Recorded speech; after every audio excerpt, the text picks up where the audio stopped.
Am I the a-hole for refusing to apologize to my brother? I, 38 female, was in a horrible relationship and have a 1-year-old son. I have a restraining order against my ex, and unless my ex takes me to court, he can't see his kid. My family know most of what happened, and they say they're on my side. I just got out of the refuge and into my own flat with my son, and ex doesn't know where we live. My brother, 40 male, was helping me move some stuff, and so we talked, and he kept asking, so, how does ex see his kid? Me, being dumb and not putting 2 plus 2 together, told him there's a form, it's free, and he needs to take me to court. If you worked out what my brother did next, yay, have a cookie, cause I was so blindsided that a family member would tell my ex exactly what form and what to do. I did double check that he didn't give my address, and the reply wasn't present, shaming me really for checking on our safety. Also triggered panic attacks and PTSD. So I sent my brother a message the next day explaining how hurt and angry I was, asking why he did that. First he tried to gaslight me saying I asked him, then changed to, a kid needs a dad. I flipped out and said for the countless time that he pulled a knife on me and was answered that it was only against me and not my child, the argument's not the knife, that a baby doesn't disappear because there's an argument. The same ex that made social services want to put my baby in care, making me flee my home and live in a refuge 6 months, he says needs to be in a baby's life. Now he's not talking to me apparently, and my mom wants me to apologize to him because I yelled at him in text. I honestly want nothing to do with him. If that's his idea of support, I don't want it. But on the off chance I'm an a-hole for not apologizing, please let me know. P.S. This post will be shared with all relevant members as my words, tears, and breath are being wasted. And I keep being blamed for reacting to something that affects mine and my son's whole life. I get things muddled in my head sometimes, so if it doesn't make sense, also let me know. Also, yes, it is a breach in the non-molestation because it did it through someone else. I've collected a few breaches and reported them all, but because this one is through my brother, I bet 100% know that he will not admit / lie or whatever. Not to get involved now. I just got a letter from court. Not the a-hole. Your brother is a literal danger to you and your child and should be cut out of your life immediately. Shame on him for failing to protect his sister and nephew. What a disappointing garbage human. Thank you. I feel like I'm going mad as I'm being repeatedly told to apologize. I don't need any of these people really. I would not only not apologize, but I would cut your brother out of your life. He is a danger to you and your children by supplying information to your abusive ex. Tell your mother you will cut her off too if she continues to take his side. You need to take a stand, OP, otherwise your ex will end up on your doorstep one day. The brother is also a whiny, bratty baby who runs to tell mommy that his sister shouted at him through text, and mommy is trying to save his hurt feelings by making his sister apologize, even though he has now put her life and her son's life at risk. Grow up, brother. You're a brat. If anything happens to your sister, I hope you get charged as an accessory to the crime. Your brother violated your trust and put you and your child in danger. If anything, he should apologize to you for staying in touch with your horrible ex and knowing that is dangerous, telling him how to get visitation with his child. Now you know you can't trust your brother not to have your best interests at heart. You should go low contact with him, not a-hole.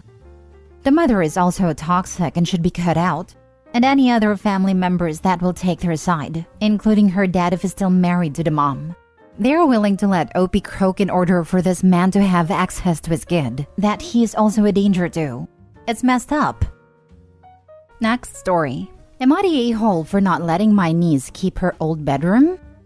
My brother and his family had to move to a different city because of their son's medical needs. I actually owned a house they live in, but I didn't need that much space at the time I inherited it, so I let my brother's family live there. Since they were moving, my wife and I thought now would be a good time to move into the house ourselves.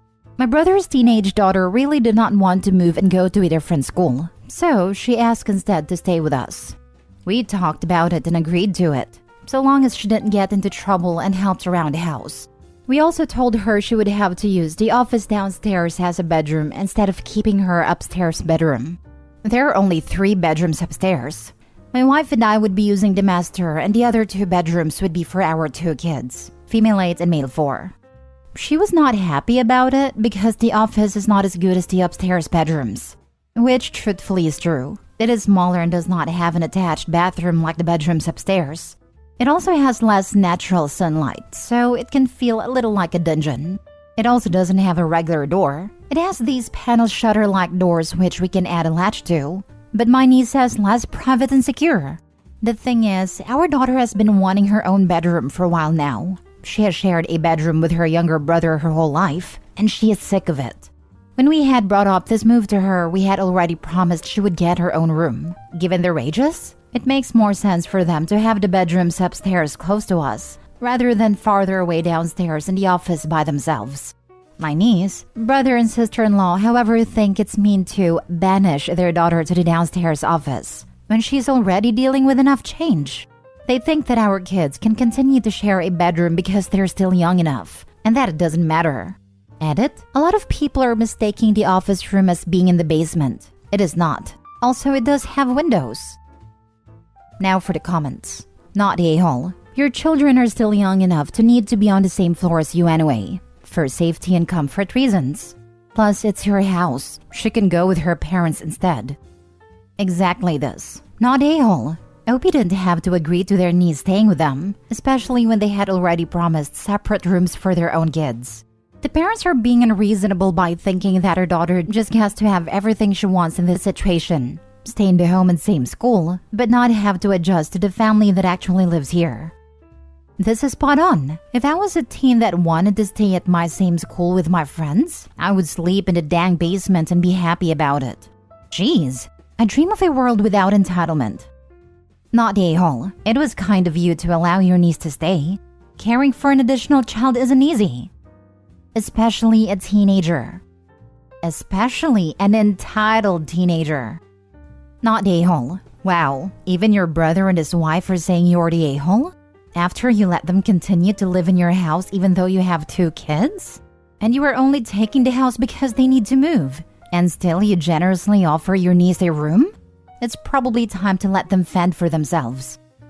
I didn't even consider that the larger family was in a smaller house, while they owned a larger one. My brother's family is actually larger than mine. They have 3 kids and we have 2. They pay rent just to cover maintenance, HOA fees, and taxes, and it's been around 16 years or so now. I don't know what they were expecting when they first planned to move, but I have made it clear to them that we would be living in the house permanently. Now for the mini update. After going through the comments together, my wife and I have realized that it is beyond our family's emotional and financial resources to have our niece live with us harmoniously. So I will be telling them that we are rescinding the offer. Last story. Am I the a-hole for getting mad at my boyfriend for not giving me money? My boyfriend and I have lived together for over a year now, but we moved into our own apartment 6 months ago. For 6 months, I paid almost all of the bills, rent, groceries, and extra expenses. I had a savings that is now gone, and I went into credit card debt. He was going through some health issues at a time, and although it hurt to watch my money go away, I knew it was what we had to do. It's just life, and relationships can't always be 50-50. He recently got a settlement that was almost $90,000, and he will be receiving more money. While we waited for the money to deposit, we had a conversation. I felt that I had contributed so much for a while, and it would help me out a lot if he gave me $4,000. I could pay my debt off and get my car fixed. He agreed to this. The next thing I know, he is buying a brand new car he didn't need. I thought it was dumb and expressed it, but I let him know it was his money and he could do what he wanted with it. He had a nice car that wasn't old, and I felt that he should have just paid that off. He rushed to do everything because he was impatient, so right now he has 2 cars he's paying for. There's a whole backstory as to why this happened. It would just be too much to explain. So now he's worried about money all of a sudden, even though he still has $60,000 left. This is where we keep getting into argument. Because we had discussed me getting money, I had made plans with what I was going to do with it. I made 2 large payments on my credit cards, because I assumed he was giving it to me that week. I try to bring up when he will transfer me the money, and his immediate reaction is frustration. We have an argument about it. I was upset because I felt embarrassed about it. It's embarrassing basically begging for money, and I was mad that we talked about something. and now it seems like he doesn't want to do it. I tell him that if it's a problem for him, to just forget it. I don't want to fight, but he ended up feeling bad and he sent me $1,000. I use all of that to pay down 2 of my cards. I tell him I want to sit down and talk about it again because we aren't understanding one another, and he tells me that he wants to lower the amount we agreed on since the stuff with his car is going on. I was obviously kind of upset because I wanted to use that money to fix my car and pay down my debt. So he says to pick what I want. Either he will fix my car for me or I take $1,500. I tell him I want to take the $1,500 because my goal was to pay my debt down. If I did that, it would take away how much money I'm paying monthly. Then I can save up to get my car fixed. I work from home, so I don't drive around much, and I can just take his car until I get mine fixed. We both seemed happy with that and moved on, until his parents came to town. His new car is a 2-seater, so they asked if we could take my car. I told them that I don't have AC, my brakes are squealing, my tires are bald, and my engine mount is really loud, so I try not to drive it unless I have to. They were horrified by this, and even though I begged them not to, they took my car to the mechanic to get new tires that day. I have no idea what his parents said to him, but he called that mechanic, got estimates, and is getting everything fixed on my car. This all happened so fast that I didn't know how to process it. I felt deeply embarrassed by his parents paying that much money to help me out. I was also confused about my car because him and I had made a deal on what we are going to do. I asked to talk to him again, and I said I was uncomfortable with what his parents did because I don't even know how I could properly thank them. He said not to worry about it because they love me and wanted me to be safe.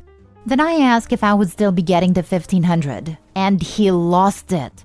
We had a huge fight. He said, "No, you are getting your car fixed."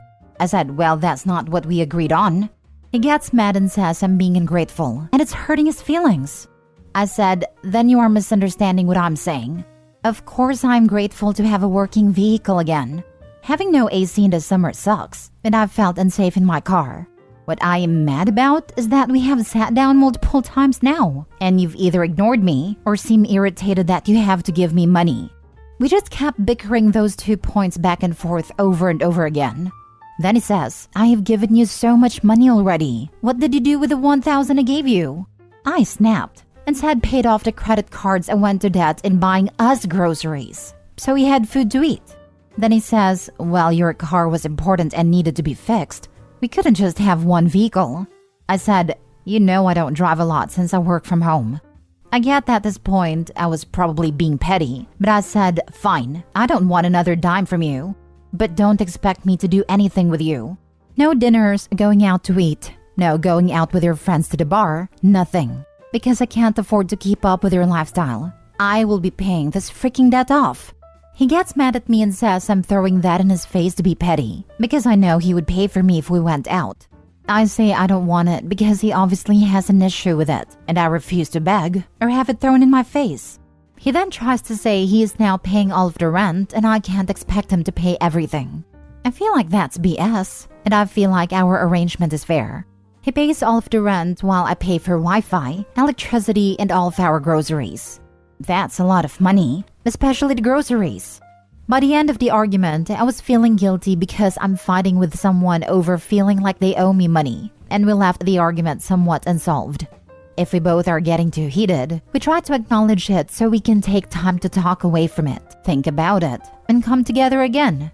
I feel like an a-hole because he went through hell to even get that money. We aren't married, so it's not my money, and he has already done a lot by giving me $1,000 and is paying to get my car fixed. But when I sit and think about it, I get mad because I only ask for $4,000 out of almost $90,000. I just can't seem to understand his side.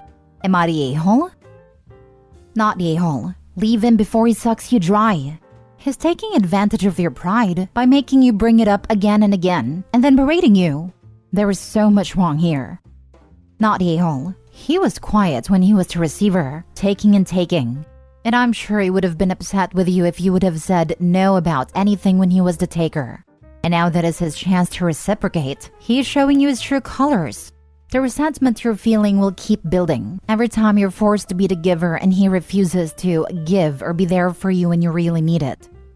His parents paid to get your car fixed. So that gives him the out of the money he owes you? He's the a-hole. I don't understand. If he has money in savings, why were you paying all the bills for 6 months? I would be petty and go to his parents with this. Be extremely thankful for them to fixing your car and just let it slip that you hope their son will be just as gracious as to honor their agreement on payment. Not the a-hole, OB. You have been too sweet in this regard. Not the a-hole, because this dude literally owes you money. He was happy to use you when he was hurting for cash, but now that he's flushed, he's painting you as some sort of gold digger and refusing to acknowledge the cash you put up to float him for 6 months. This guy is massively selfish, is fundamentally dishonest, and does not care about you. I would strongly suggest that you sit down, go through your bills from the 6-month period you confronted him, account for every cent, and then send him an invoice, minus the payments he's made so far. Make that the last conversation that you have about money, because after he pays it, you should break up. Also, when, not if, he refuses to pay what he owes and tries to start another argument about it or to guilt/gaslight you into thinking it's you being petty or money grabbing, walk away and end it right there. Then take him to the small claims court to recover the money he owes you. Believe me, OP, if you keep letting this go, it will become a pattern for him for the entirety of your relationship. He owes you money, and you're in debt because of him. I know you felt it necessary at the time, but now he's got the funds to repay you. He is refusing to do so.